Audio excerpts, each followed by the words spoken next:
Чемпионат креативных индустрий – это возможность показать свои профессиональные навыки, а также работу в команде. Участники нескольких компетенций работают над одним проектом, передавая его по цепочке. Цифровой модельер у нас занимается разработкой лекал.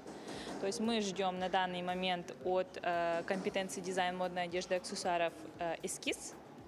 И пока мы ждем эскиз, мы, получается, делаем 3D-копию нашего клиента. Да? То есть мы сейчас шьем на стандартный 44 размер, да, костюмы наши. Вот. И, получается, мы сейчас сделаем лекала на аватар 44 размера. И дети сейчас готовят свои аватары. Всего на чемпионате 10 компетенций креативной индустрии, среди которых 3D-моделирование, компьютерная графика, ювелирное искусство и фото. В каждой компетенции экспертами являются профессионалы соответствующей отрасли. Есть свои критерии оценки. Скажем, если мы говорим про репортаж, это контекст. Да?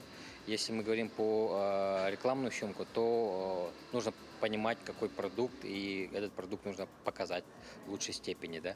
Если это документальная съемка, художественная съемка, то мы показываем уже, как он пользуется основами, композиционными решениями для того, чтобы усилить и показать фотографию хорошую. Чемпионат собрал более сотни участников из среднепрофессиональных учебных заведений Якутии. А также для участия в Аяр Устар приехала студентка из Ханты-Мансийского автономного округа Югра. Приехала по компетенции фото.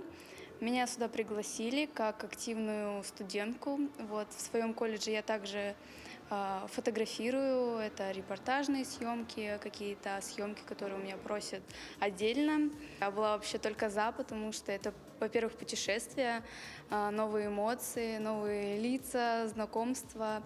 Вот. Поближе узнать людей другого народа.